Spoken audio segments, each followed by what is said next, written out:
നമസ്കാരം. പ്രധാന വാർത്തകൾ. ഗവർണർക്കെതിരെ വിമർശനവുമായി മുഖ്യമന്ത്രി. കേരളം CRPF ഭരിക്കുമോ എന്ന് പിണറായി വിജയൻ. എന്താ കേരളത്തിലെ CRP നേരിട്ട് ഭരിക്കുമോ? CRPനെ കേരളം കാണാത്ത ഒരു കാര്യമാണ്. എന്താണ് അദ്ദേഹം ധരിച്ചിട്ടുള്ളത്? നയപ്രഖ്യാപനം വായിക്കാൻ സമയമില്ലാത്തയാൾക്ക് 1.5 മണിക്കൂർ റോഡിൽ കുത്തിയിരിക്കാൻ സമയമുണ്ടോ എന്നും ചോദ്യം. ഗവർണറെ അടിയന്തരമായി തിരിച്ചു വിളിക്കണമെന്ന് LDF കൺവീനർ EP ജയരാജൻ. നടക്കുന്നത് രാഷ്ട്രീയ നാടകമെന്ന് VD സതീശൻ.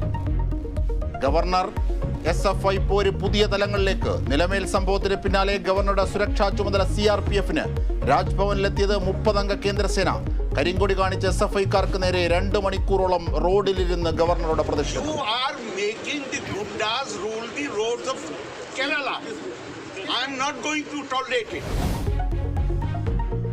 കരാറുകാരന്റെ ജീപ്പിൽ ഗാർഡ് ഓഫ് ഓണർ സ്വീകരിച്ചതിന്റെ ആരോപണം തള്ളി മന്ത്രി മുഹമ്മദ് റിയാസ്. ചിലരുടെ ചോര കുടിക്കാനാണ് ഇങ്ങനെ വാർത്ത നൽകുന്നത്. വണ്ടിയിൽ കയറുന്നതിന് മുമ്പ് മന്ത്രിക്ക് RC ബുക്ക് നോക്കാനാകുമോ എന്നും ചോദ്യം.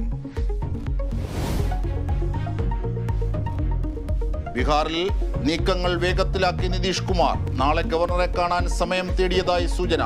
നിതീഷ് ഇന്ത്യ മുന്നണി വിടുന്നതിനെക്കുറിച്ച് വിവരം ലഭിച്ചിട്ടില്ലെന്ന് മല്ലികാർജുന ഖാർഗെ. ബീഹാർ നിയമസഭാ കക്ഷിയോഗം നാളെ.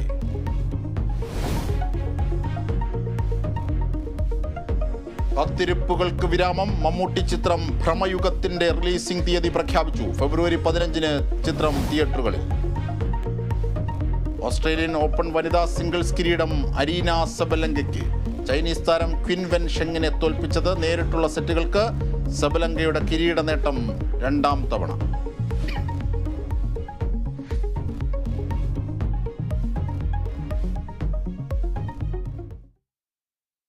വിശദമായ വാർത്തകളിലേക്ക്. ഗവർണറുടെ CRPF സുരക്ഷയിൽ വിമർശനവുമായി മുഖ്യമന്ത്രി. ഗവർണർ പ്രത്യേക രീതിയിൽ കാര്യങ്ങൾ കൈകാര്യം ചെയ്യുകയാണെന്ന്.